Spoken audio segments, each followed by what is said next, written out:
Rein Taaramäe, palju õnne, esimene särk on käes, kuidas sõit kulges?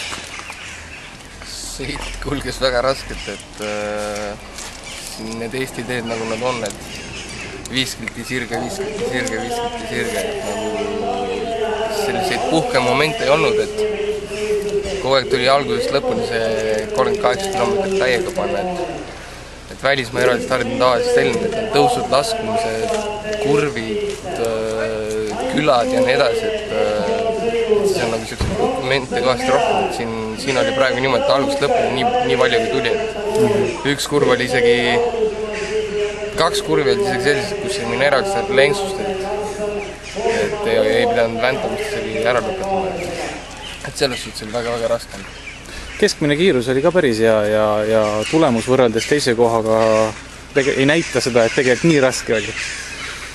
Jah, tegelikult just see vahe näitabki seda, et väga raske oli, et valu läbi oli tegelikult nii suur, et 2 viimast ringi nagu sõitsin isegi täiesti krampides, et see näitab seda, et endale armu ei andnud, aga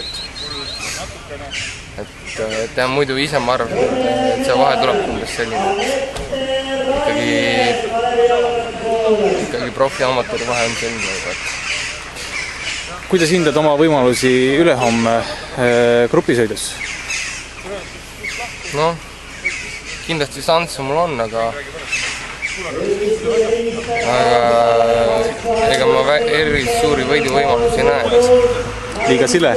Eelkõige jah, et siin saarel on just eriti sile ja ma olen ju kindlasti erilise tähelepanu.